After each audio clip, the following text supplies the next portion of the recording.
And if I don't change that thought, my automatic thought that leads to an automatic response typically is not the healthiest choice.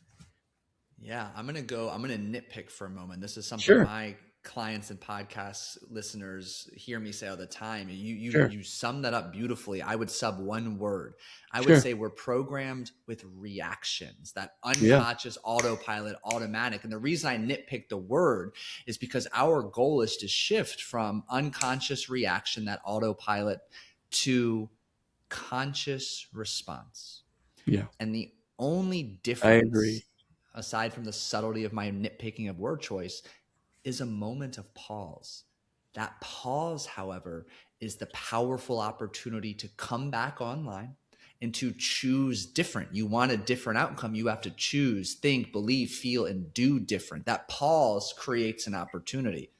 And if you Yeah, can learn to intentionally pause, utilizing strategies as your breath or other practices, you get a moment to choose different. You come back to that fork in the road I mentioned earlier, and you can keep going down the same freaking path and react, yell, yell, yell, or you can take a breath and proceed differently. yeah. Make a new respond instead of react, right? Make a new choice. Bingo. So there's something interesting too to add to that. The automatic thought that leads to an automatic response is remembered by the subconscious very much like driving, right? When we're young and we get into our teens and then our early adults, we're learning emotional responses. We're learning things, right?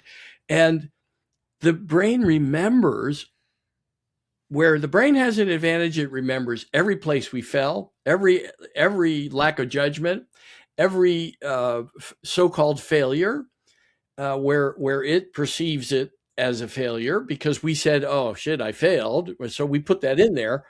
And once the brain has that, it's very challenging to reprogram it. Dr. James Dodie wrote Mind Magic, and he said, "Think of the brain this way: the subconscious." Whatever he said, think of it as a file system and a bloodhound. And that whatever you put in the file system, the bloodhound goes, oh, there it is. You got the book.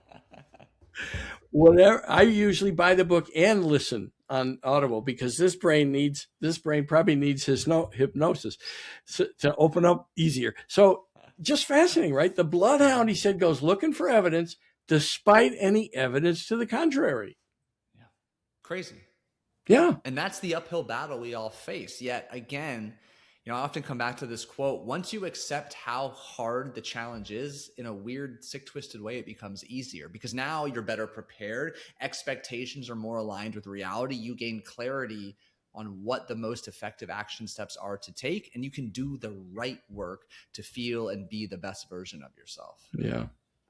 Well, and maybe people can avoid the 2x4 whack that I got from life Yeah. when I was Yes. 50. I mean, literally, it was life Mm-hmm. giving me a gift, which is another thing I think, at least for the people that when I have conversations with people, is that how are they looking at life? Is it happening to them or happening for them? Is it a gift?